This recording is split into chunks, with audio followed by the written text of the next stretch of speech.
be a full 3 mapper here. Well, I think the Latin American fans would certainly hope so. You mentioned the fact that FURIA decisively won that community vote. Much to my surprise, I definitely would have given that to BDS. I think that they are one of the favorites to take the tournament, or at least I would have thought so, until they dropped to the lower bracket in the hands of NIP. So BDS are not flawless against these Brazilian teams either. But let's jump into this ban phase. FURIA with the Maverick, BDS to reply here. Will we get a double hard breach ban, or will the Thatcher go out instead? It's going to be the double hard breach, but this time in the form of a Maverick and Ace. Thatcher will stay in play, and with BDS starting on attack, that is going to bode really, really well for them. Will they follow up with a Kaid? Do you want to get that off the board? I mean, it doesn't really matter because got the Thatcher in play, but the Mirror will follow, and I don't particularly think that any of these bans are too out of the ordinary here. I do think for FURIA, however, looking at some of those compositions as to what they like to take on defense, they'll get rid of something quite usual, and yes, it'll be the Wamai, even though they themselves like to play it. That's an interesting one. They've kneecapped themselves ever so slightly because on Oregon, they like the Wamai. They like to double it up with the Jaeger to protect a lot of the Goyo shields they usually run. So they're changing things up here. Yeah, certainly nice to see the Mirror off the board. I would have been very surprised should that have gone through. At this point, Ace and Mirror has been fairly staple for BDS. It was a favorite of theirs earlier this year to ban on Oregon, and the Mirror seems to be just a net always for BDS. But of course, expectations going into this map, Jess, now we've kind of alluded to the fact that FURIA do have a lot of hype coming behind them, but just to bring us back to reality for a minute, I do like to emphasize the fact that BDS have been consistent number 2 in Europe, number 1/number 2 in Europe for about a year now. These guys were 4th, I believe, at Six Invitational last year.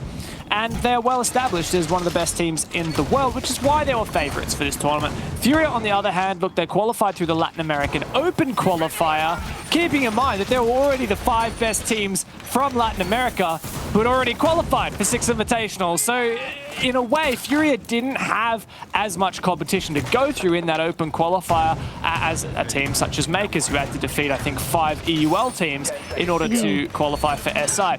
So I do think that a lot of this points to BDS being the favorites, but at the same time, we cannot count out Latin America.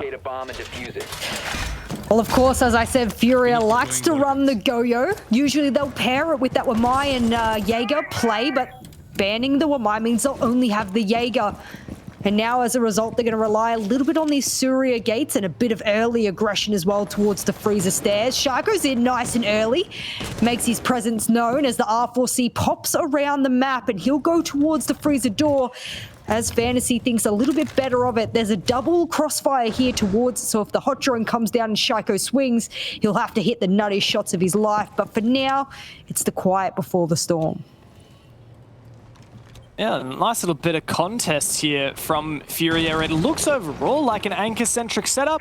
FURIA just wanted to do a little bit of a tease on this roam as BDS quell any notion of that. And it looks like FURIA are all back on site. Some present still near these stairwells, likely just to shoot drones and back away. I really like the fact that you've got those 2 players there ready to put some pressure onto BDS, who have, for now, taken great map control and are starting to turn their attention towards this bomb site. Deploying Claymore. Really big fucking coming in.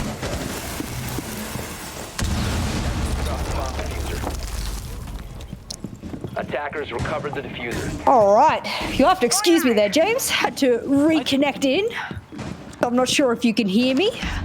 I certainly can. Excellent. I'm back in the action. It's round number 1, and whilst I might be having issues, BDS, halfway through the round, they're still struggling to work out all of the utility usage they need to deal with. There we go. There's the first Ash charge, however. And I'm wondering here, where is the push going to come from? We've seen a bit of indecision from many teams as to whether or not they want to push Freezer down the front stairs, or do they want a late push throughout the blue and the elbow. And considering the spread out nature of BDS right now, James, it makes me think that they want to get a bit of attention over to the front before, of course, going towards the back. Oh, that's a beautiful C4 over the top from Lenda. Uses that locker for cover, and Lens goes down all of his utility along with it, but not too bad for BDS. Still a lot of players up. As I say that, Fantasy takes down Renshiro. There we go, reinforce off elbow, 30 seconds left. Time delay has been perfect, so is the C4. He'll send him to the high heavens as Rafale falls. There's only Shaiko and Brude left. And when you've got 20 seconds to play with here, and it's two very, very capable gunners, it's possible. But I'm telling you what, with 5 FURIA players up here, it's gonna have to be a furious dash to the finish line. Well, if Shaiko and Brude can step up here, then we'll be certainly impressed. That is lovely from the French superstar himself. Brude does not land his shot, however, and Shaiko does not go deep. He can find 3 kills, but he can't find the ending. And FURIA do take that first round.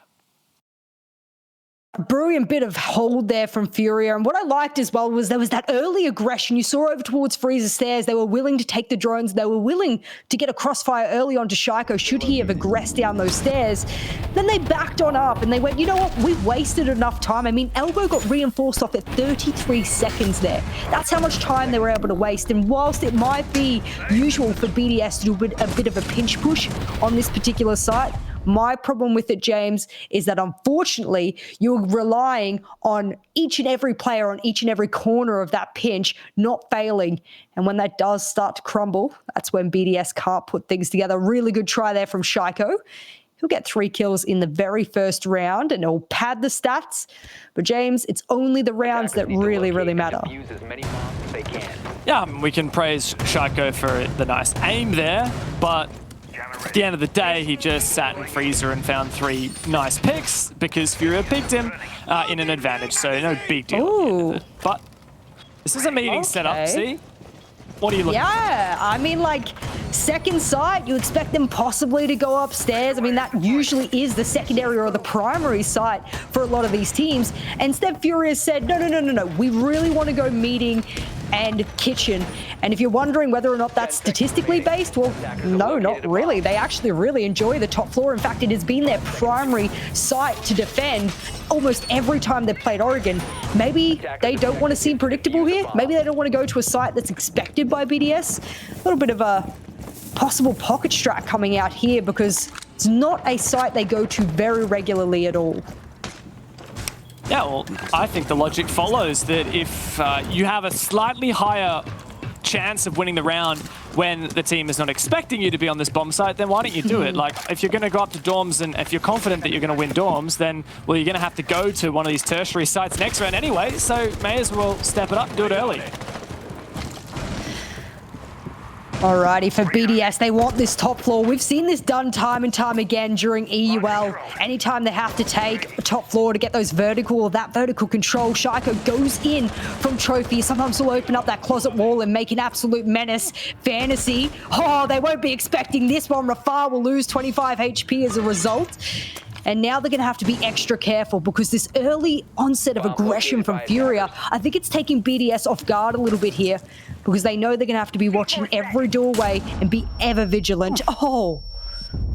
Fearless is exactly how I would describe FURIA, as the second C4 will do the trick. And in fact, that is the 3rd Nitro Cell to net a kill here for FURIA. BDS really struggling. Finally, that Black Eye taken down. The Valkyrie was 6 picked onto, so BDS did not anticipate it. Finally, there is a reply. Good wallbang there, and good repetition of peaks here from Fantasy. He's making it very difficult for the attackers to get on in. In fact, this is the most aggressive top floor hold I've seen BDS go up against in a very, very long time. That is why it is taking them ever so long to get top floor control. Usually Shaiko's the opening kill, but Alem says, I don't need him. I can take the type and do it myself. And with this top floor control now, or so they think, they're going to be able to do some damage, but with 60 seconds left, multiple verticals below, Miracle might just be able to snag one out here for free.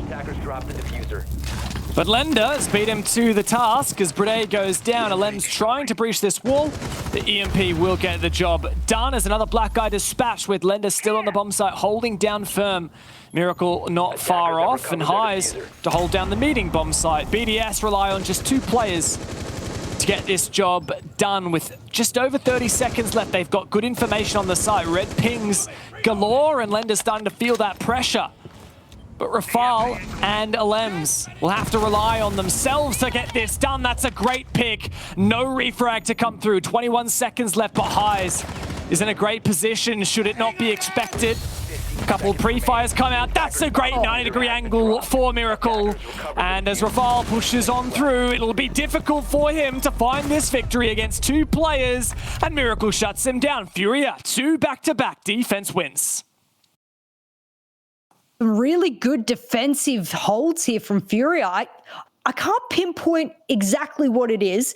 I do feel it's a perfect balance between early round having this nice balanced version of aggression and being able to take those fights, whether they lose members or not, and being confident in them. And then when we get to the mid and late round, the support and flex players, they have the passiveness and the forethought to go, okay, whether the numbers are there or not, time is on our side. Let's back on up and let's play for the execute stop. And that's what they've been able to do time and time again. That's why you're seeing the scoreboard look so nice there for FURIA. Each and every one of them having a helping hand in each of those round wins. My big question now, does BDS, now that they've got a bit of a feel for how FURIA are going to play this half out, are they ready to answer it with their own aggression, or are they going to play a different way to be able to counter it? As we finally go to the top floor, which happens to be FURIA's favorite site, and we'll see whether or not that bodes true, because they don't necessarily have the best win rate on it. So maybe that's why they were avoiding it, James, because whilst they like to go there, they don't necessarily always win it. Yeah, and you really can't fault them for that decision when it nets them a round win on their tertiary bomb site, meeting and kitchen. So hats off to FURIA for having the guts to go there. And like we now look at Dorms, BDS are still looking for their first round win. Has been a bit of a struggle. I've really loved the pure volume of C4s we're seeing from FURIA, and they've taken another 3 nitro cells this round. Also, I will put some credit out to Rare. In fact, last round it was Lender who 6-picked onto that Valkyrie. We saw those black eye cams giving some great information, and the 2 C4s tossed up. They really wanted Shaiko, and they got him eventually as well. Let's see what FURIA can do with these C4s in round 3. Meeting them at the doorway yet again. Highs will be the one that is hoping someone comes into lobby, but Shaiko, he just wants to get off the wall denial, and that's what he'll be able to do. Only a mute jammer to be able to stop the walls, and as a result now, those walls should get opened up nice and easy. Alems will then get the pinch happening over towards Attic, and this is textbook from BDS here. Get around the side, pinch it should you have to. Late little EMP there from Rafal, because I think a couple of those didn't go off. Yes, that's correct, and that'll be the bottom floor stage they want opened up. So that means they'll have a line of sight if anyone comes to flank them, and they'll be able to enter over towards Attic. And now Bride, he'll be the one to open up this, but my problem with that is, do they possibly know they don't have any impacts to deal with it? So that wall will definitely get opened up, and maybe they might be a little aggressive here. Miracle thinks better of it as he pulls back. Shaiko to put a claymore down. I think that's a wise move when FURIA are playing so aggressive and so eager to look for opportunities to exploit. And FURIA have 2 players down here near the bottom white stairs, and Rare holding down an odd position underneath the default camera. Shaiko replaces his claymore on that white window. It looks like him and Alems are eager to try and flush out this downstairs pressure from Small Tower. Well, while they're battling over towards Small Tower, Renshiro, he's struggling to be able to use his grenades to full effect. He wants to get rid of the Banshees, and Shaiko's going to be able to get out a couple of those positions from below. Fantasy right up on the breach. They've carried this early round aggression that I was praising them for right down into the mid and late round now, and it is going terribly for them. Shaiko, he'll get it down onto Rare, and Rafal will finish him off. That's an opening pick, but it's very late into the round. And for BDS now, whilst they might be encircling the site, Lender says, get on out of here. This one's ours. And this is just exactly what we've seen from FURIA, this aggression, never letting BDS put their finger off that mouse too and stop aiming at those doorways. You better never, because BDS will be punished for it as FURIA hold on and BDS try and make their way in, but FURIA are always ready to meet it. Miracle once again doing some damage. No gas left, but it might not matter As BDS hold on once again, trying to push on forward. Shaiko, low HP. Brede finds one pick, just Miracle left. As Brede forces that diffuser down, Miracle just needs these shots, but he can't get it, and BDS finally make their way into this game. What I like from Shaiko at the end here is he knew he was low HP, and in a low HP engagement like that, you know it's only going to take one bullet, one SMG, one shot, half of a shotgun shell hit you for you to go down. And when you're the only cover for the planter, your best bet is to pre-fire that one. I'm glad that he stuck with that he engaged with that rather than trying to play that passively. And as a result, BDS will get their very first round here on attack. And although Oregon, and I did want to bring up just Six Invitational stats as a whole, so I'm hoping that this will load, and yes, it has, to see how defensive Oregon has been throughout all of the group and playoffs. And well, it is one of the most defensive outside of Villa, tied with Clubhouse, 57% defensive. In fact, you know what's beating it out at the moment other than Villa? Consulate, surprisingly enough. So a bit of a defensive-sided Oregon throughout Six Invitational so far. So we would expect FURIA to win maybe 4 rounds here out of their defense. So when we put that into perspective, it's not too concerning that BDS have only just found their first round, especially considering knowing BDS. I do think that as this game goes on, they will start to improve, better their chances at attacking these bomb sites, especially now looking back at Laundry Supply as it is unlocked, as 2 rounds have passed since FURIA won it. They've got the exact same setup. Exactly the same set of operator lineups, and while they teased out the Kaid, they 6-picked back onto that Aruna that they had last time. And really this, to me, despite the lack of a Wamai, obviously was banned by FURIA, this is very much a, let's have some bulletproof utilities, some shields, of course, 1 from the Smoke, 2 from the Goyo, and some Banshees from the Malusi, and try and protect it as much as possible. The Wamai kind of substituted out for that Aruni, which can burn through a couple of those projectiles.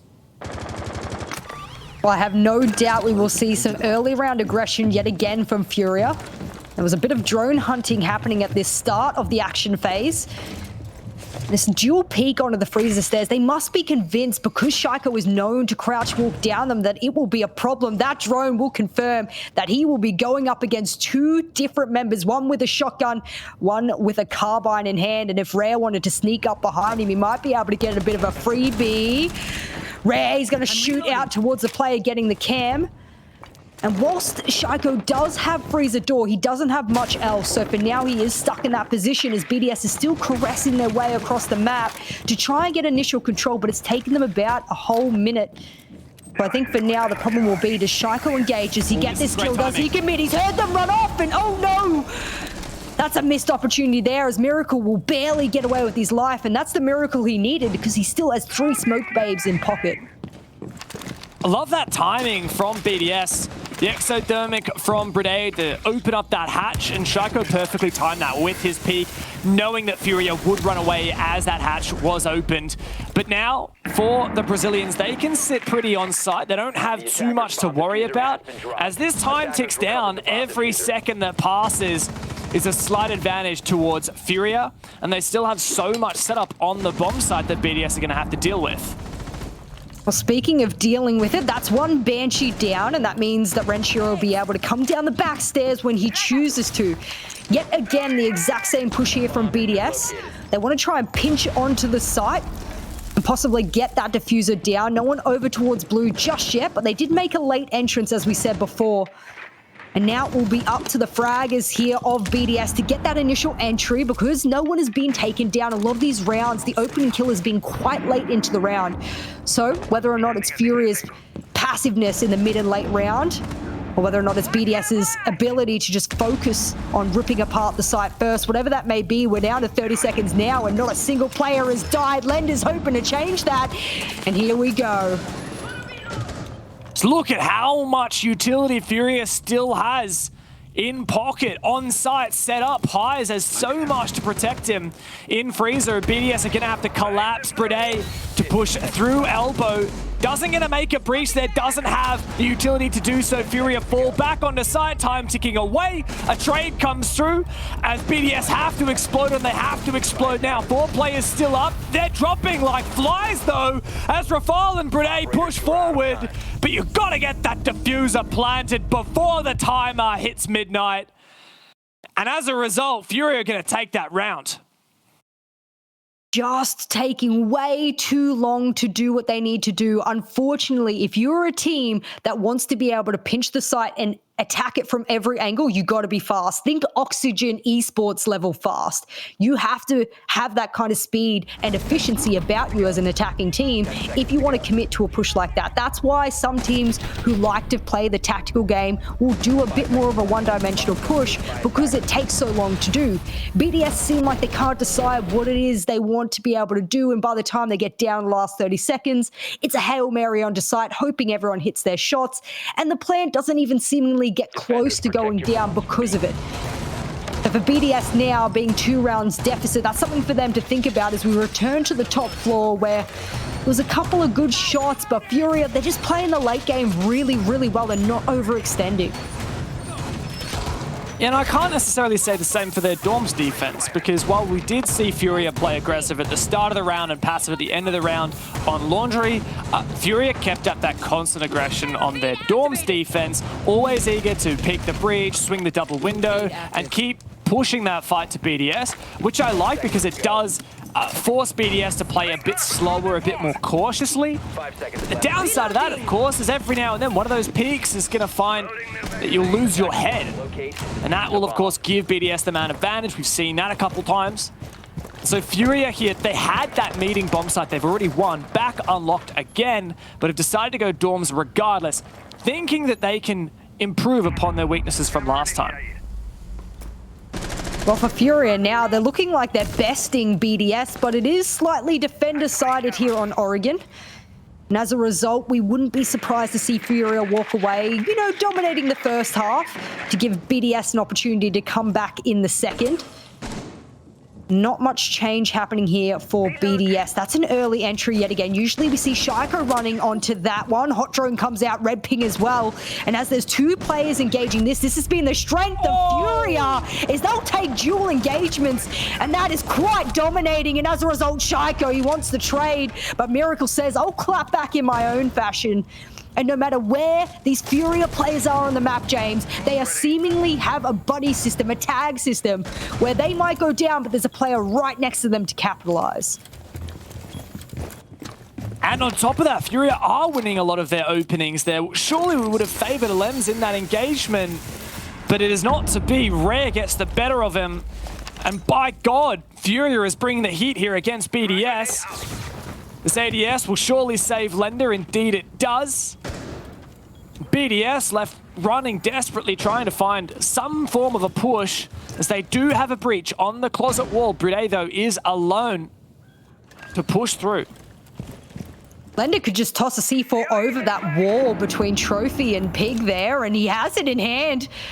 Say it and it will come to fruition. They've decided to bounce around to the closet entry instead. Here we go. It could be possibility. And as Renshiro makes a couple of sounds, Lender will be able to toss it on over. It misses. It's marked too far. And Rafal, he'll hit his. Renshiro will bounce in. Headshots galore for BDS. But as he runs through the smoke, it's all up to Bride. He's on a 1v2 and he can't even get the one. And yet again, FURIA will best BDS here on their defensive side. And when I said that, well, BDS have been able to best almost every Latin American team they've come up against here on Oregon during the Six Invitational, looks like FURIA might be able to break that curse. Staring down a potential 5-1 deficit is BDS, but they do have one last chance to scramble for something here against FURIA. Really just unbelievable. This is the best team from Europe, arguably. I feel like it's almost not arguable at this point with how consistent BDS have been. And this is inarguably not the best team from Brazil. FURIA is maybe the 6th best team in Brazil, and their results have varied across various competitions. Last year, at the end of 2020, they were 10th in the BR6. Now, they managed 4th in BR6 this year, for stage 1 at least, but then when they went into the playoffs, the Copa Elite, they dropped to 7th again. So these guys are by no means the best that Brazil has to offer. BDS has already lost to NIP. That's how they got knocked down into this lower bracket, and it's certainly not getting any easier down here, Jess. Well, they've been able to make a good run here of the lower bracket, and I believe it was on the desk. You know, they spoke about how Dark Zero wasn't really an opponent that tested them.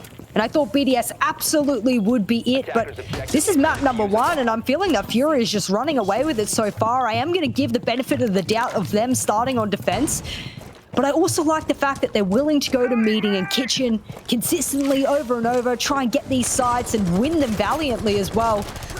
And I like the confidence behind the early aggression that we're seeing from FURIA. I was hoping BDS would find an adaptation, an answer to it, but it's just seeming like they're just going to have to aim down sights at almost every window and door that they engage, because it's been very early going and tough for them. If there's anything I can say as a commentary for all the Brazilian teams in this event, is they are fearless. I don't think I've ever seen a Brazilian team at this event look scared of their opponent, and that's something that just works in their favor. Keep in mind, these teams already played each other, and it didn't go so great there for FURIA. In the group stage, BDS took that victory. Here in the playoffs, and where it matters even more, I'm starting to get a little bit scared.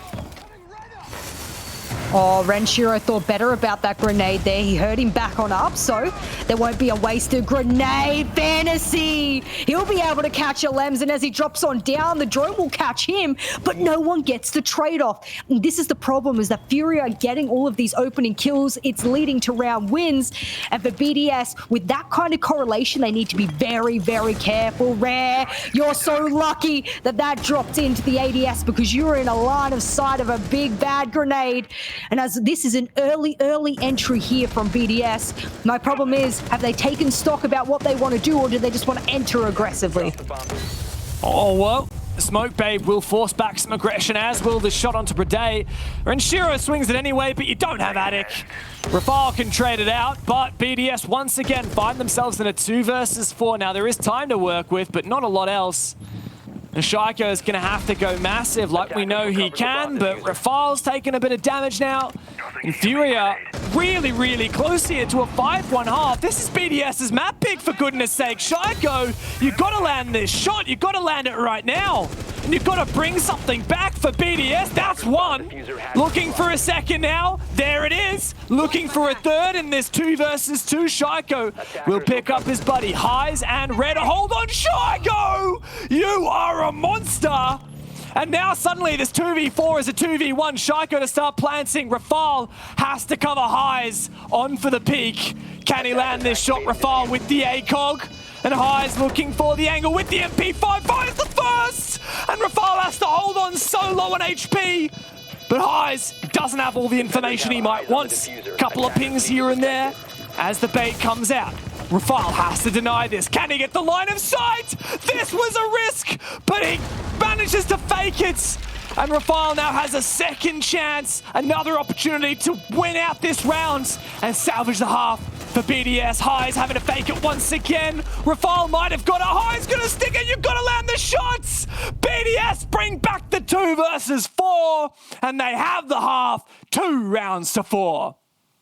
There is not a better player on the side of BDS who you want in a 1v1 post plan. There is not, because Rafale played that to an absolute T. He baited, he went upstairs, he played the powerful position and angle. He tried to listen for the sounds of the buzzer. Of course, that's going to be 7 seconds or just slightly less. And as a result, that was played beautifully, just baited out time and time again. And unfortunately there, well, that retake very possible for FURIA, but we end this half as you sort of predicted there. You said it wouldn't be too bad if BDS ended with 2 rounds against the 4 for FURIA on that first half. Now that they go into their defense, they'll have to make up those 2 rounds to get it into an even Steven. But for me, I did not expect FURIA to come out of the gate swinging as hard and fast as they have. So I think it's knocked BDS aback here as they get onto their defensive half. Now, they too will bring the Valkyrie, which was ever so important to FURIA and their intel in their first half. While I am really impressed here by FURIA, the fact that BDS could bring back that 2 versus 4 on the back of the 3K from Shaiko, the 1v1 from Rafale, that almost equalized this. A 2-4 half on the attack. is nothing to be too upset about here for BDS. Yes, we would just in general favor BDS in this matchup. Yes, we would favor it being their map pick, of course.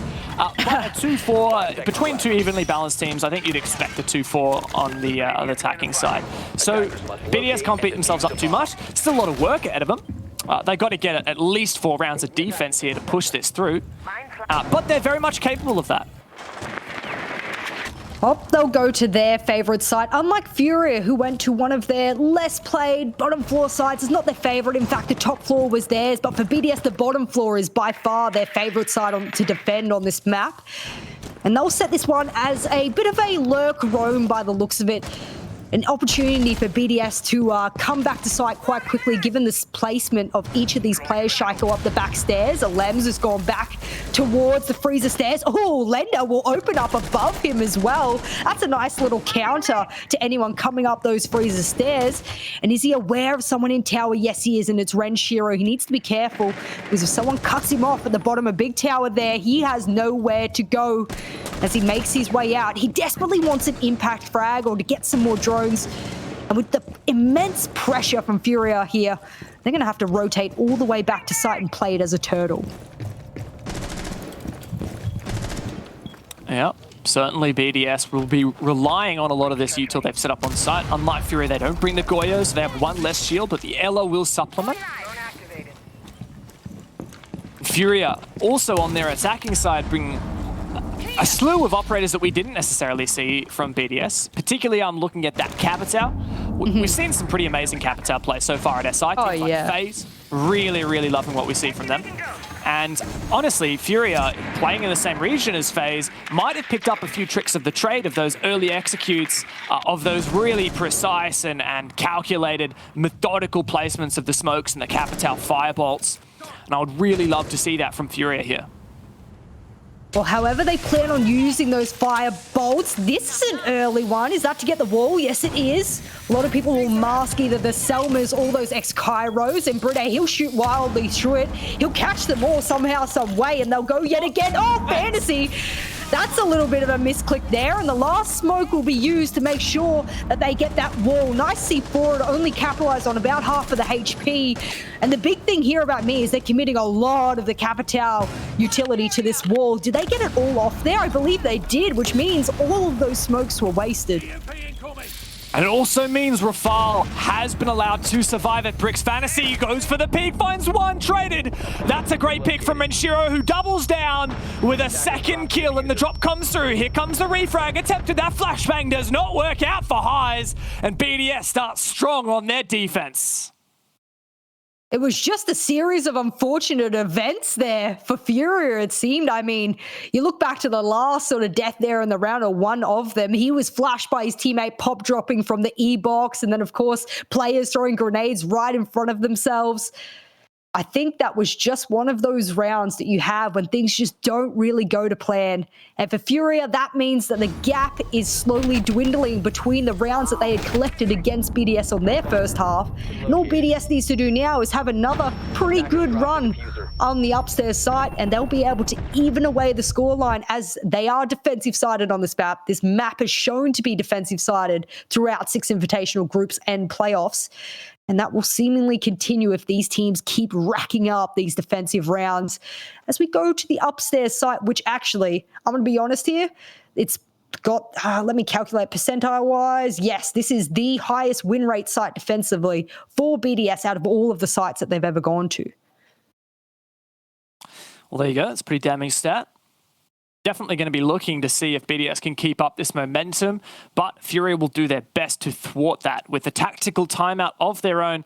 A bit early, some would say, but I like the fact that FURIA here is focusing on retaining their advantage. A lot of teams only use a tactical timeout as a, oh no, we're losing, quick, let's tack timeout. Instead, these guys are like, all right, let's go. Come on, fist pumps all around, coach behind. Let's get pumped, let's get ready, and let's start having some momentum on our attacking side.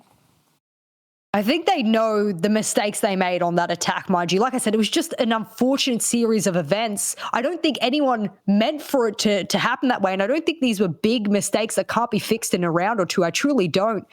But if you're looking over to the side of BDS, Shaiko has already hit the 2-digit kills, and you would expect that of a fragger of a team to be putting up the kills on the board. He'll have a 2 KD at the moment, and that could change at any given time. He's to get those 3 kills in the very first round, mind you, as well. So we do have to remember that that is spread out over multiple rounds.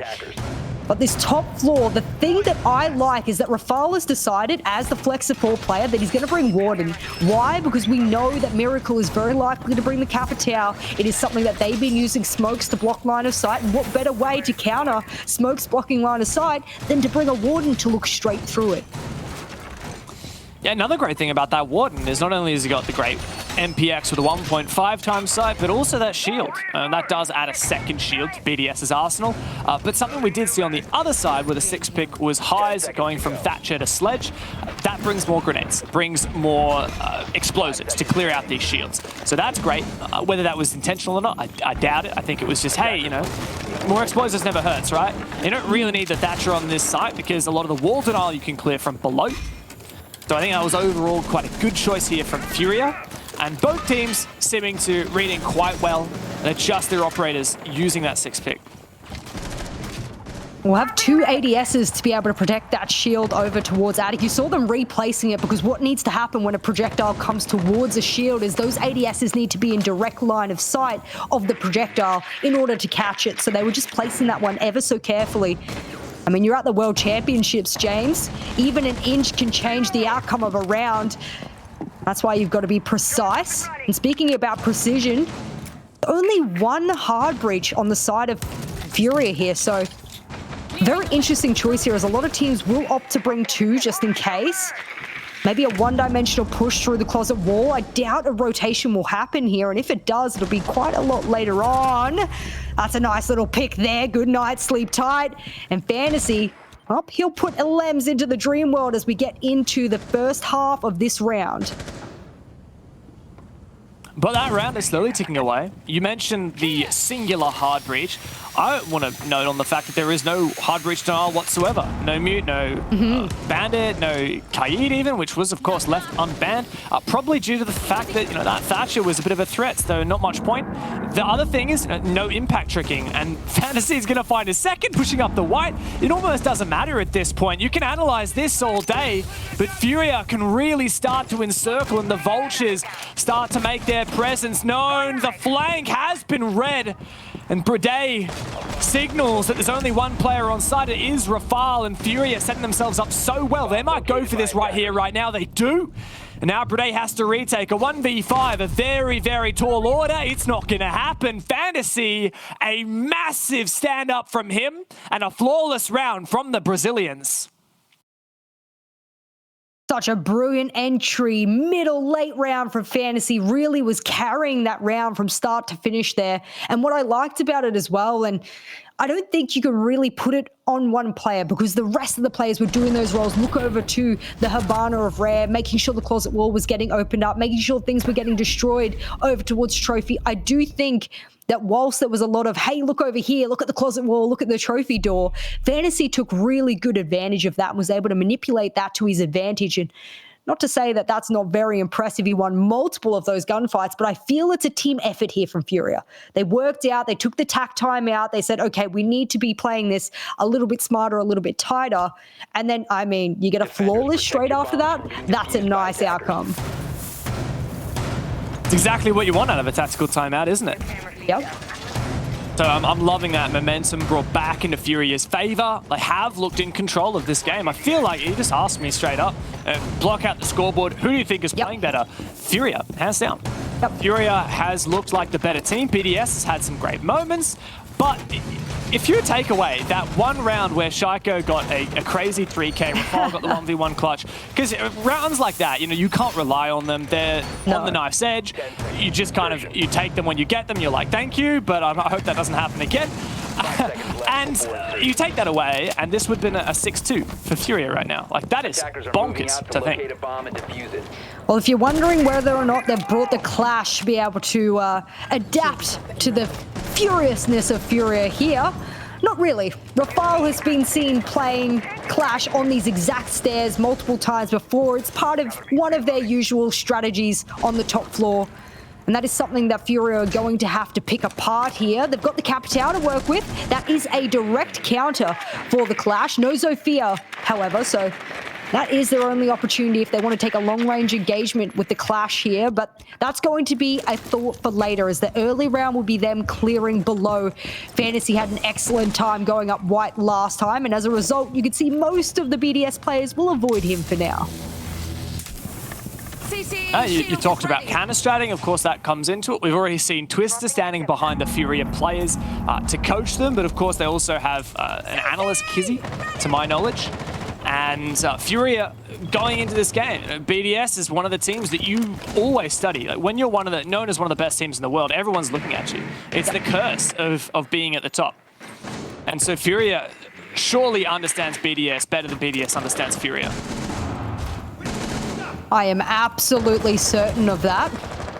And as we get into almost the 1:30 mark, that's exactly what Shaiko did to FURIA, and now Lender gets a little bit of payback and says to BDS, here's a taste of your own medicine. And Fantasy, when's the last time this man died? Because it's seeming like he can get kills and be completely invincible for FURIA here.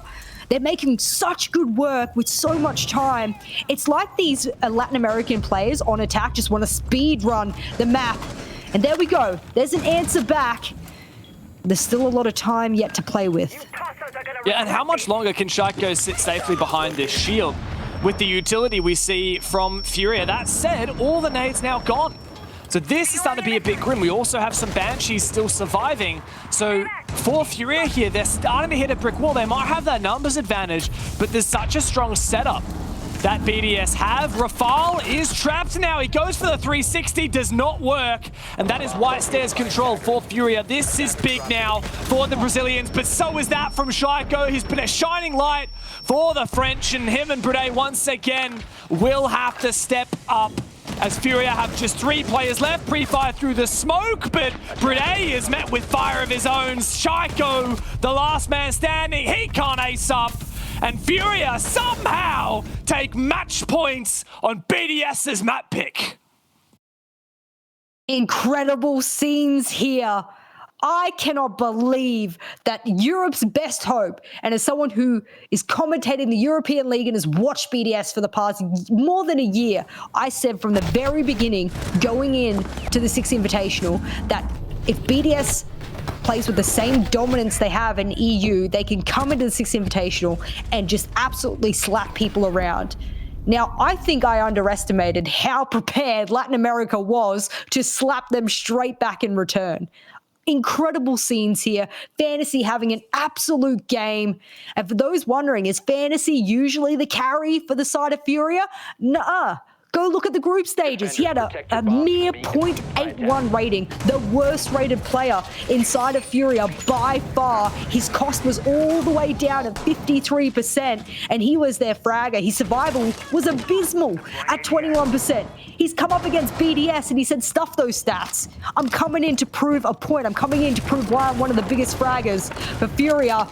Put those group stages behind your Fantasy, because this is where you're making your statement. I don't want to get in there early or anything, but how is it that FURIA are a match point on BDS's map pick? We haven't had a single Brazilian team eliminated from the Six Invitational, and we've said goodbye to Space Station, G2, to Dark Zero, to every single APAC team, and potentially within an hour's time, we might also be saying goodbye to BDS. It's almost unthinkable that Brazilian Rainbow Six has been elevated to this level in the space of, what, 12 months? All of the regions have been developing by themselves while we haven't had international competition. We come back together and Brazil is out for it. Well, they have a lot of representation. And it's not a top-heavy region by any means. Maybe in their own leagues, in their regional ones, but on an international stage, they can hit it with the best in every single region.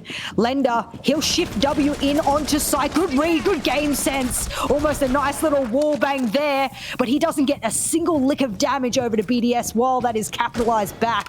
And he'll fall to about 20 HP.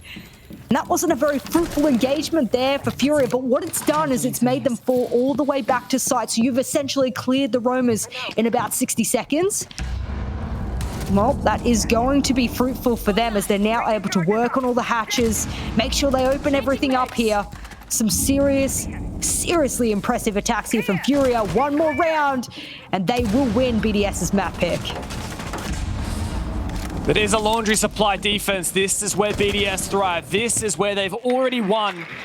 This is where FURIA tried desperately to address the BDS defense and could not break through the siege. This BDS hold on, still same setup that we've seen from them in the past. The same setup that FURIA struggled to deal with. Difference, Fantasy is over at blue this time instead of forcing his way down the rear stairs.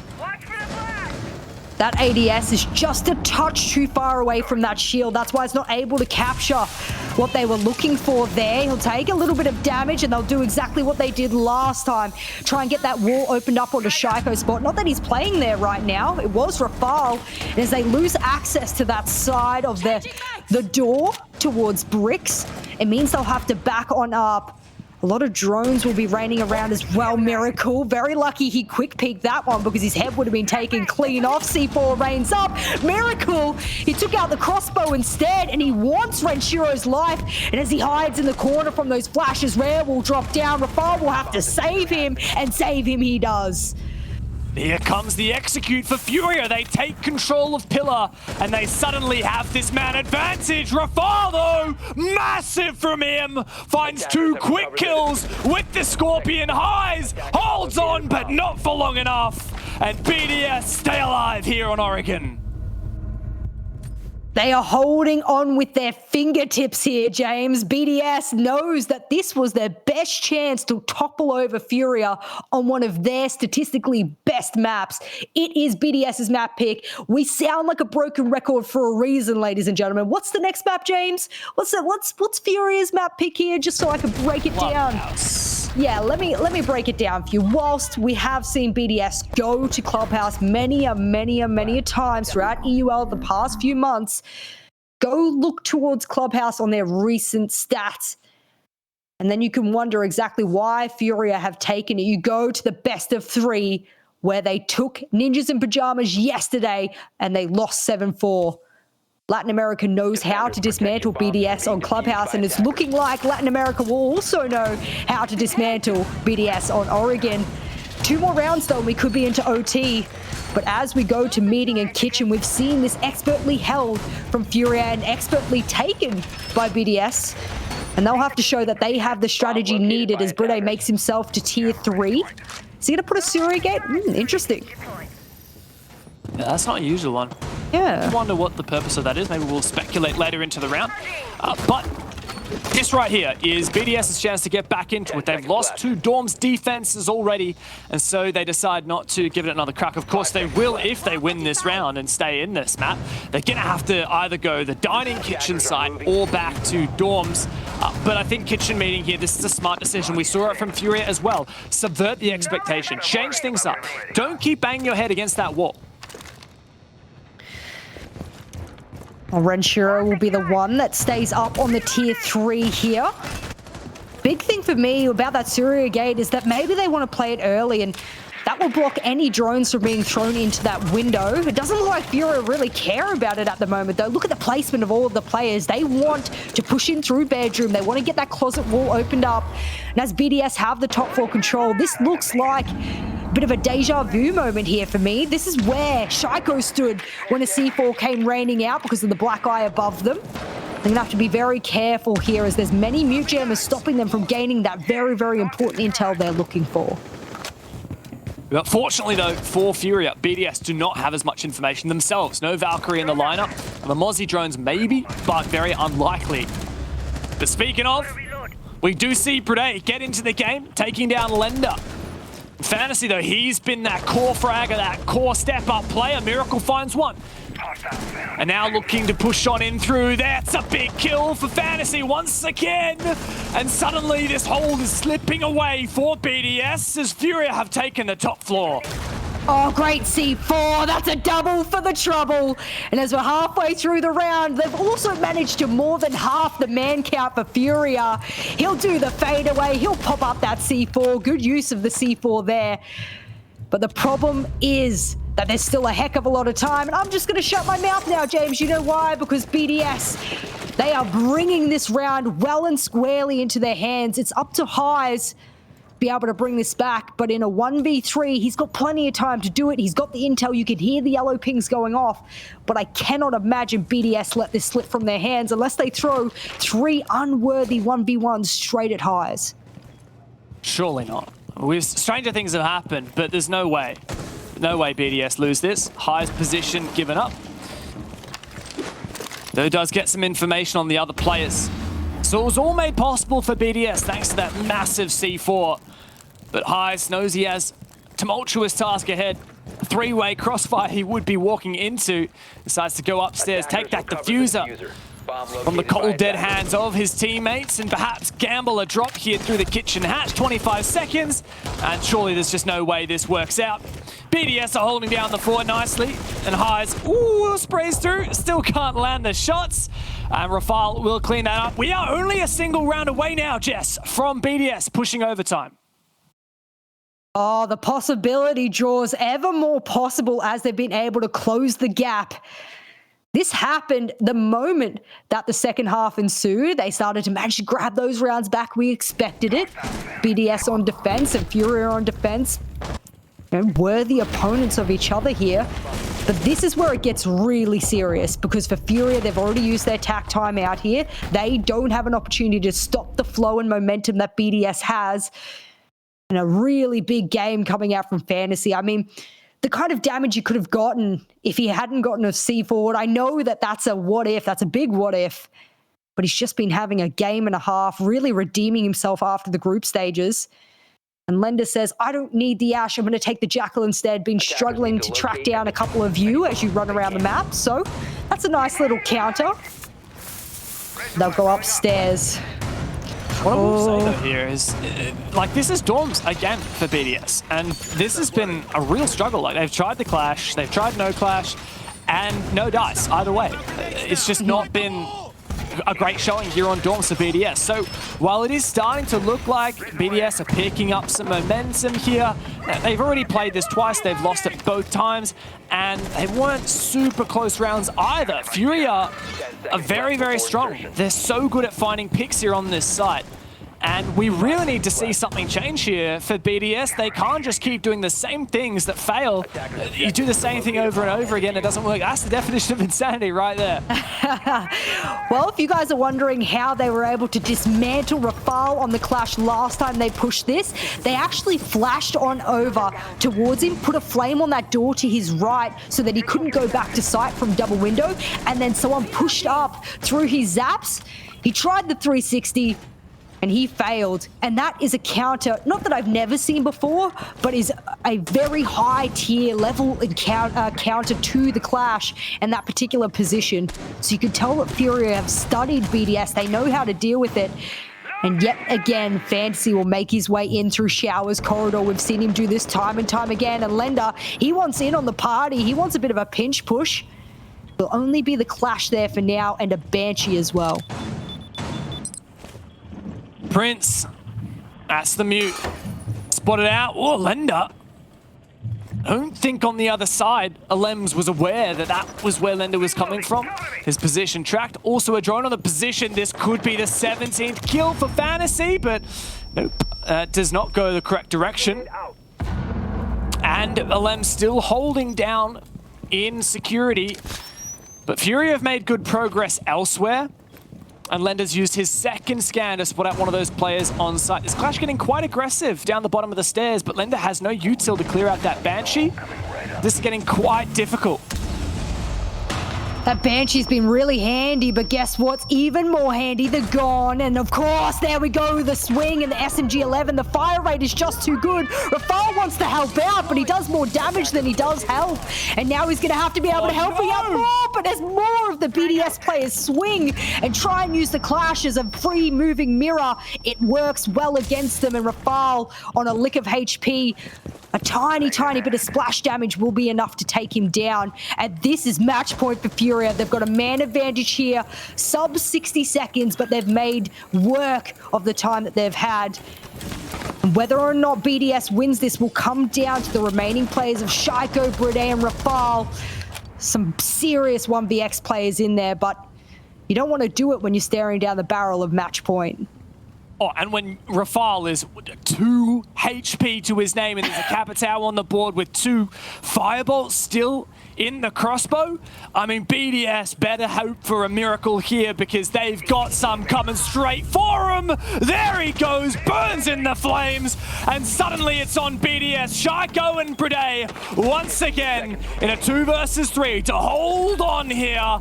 Staring down match point, FURIA have been so good, and this might be the final dosage for them. Highs holding down. Shaiko has to land it. Brede is in a clutch situation. A 1 versus 3, but FURIA have unleashed, and now they hold on in this post plant. Brede doing his darndest to make this retake happen, but it's a dream so far away, he can barely remember it. FURIA take down BDS on their map pick. An incredible game there from FURIA. Map number 1 going the way of FURIA. I didn't predict it. It's not in my predictions, and it's certainly not what I expected on Oregon. We said it was BDS's map pick. It most definitely favored them going into it. Some tumultuous results from FURIA.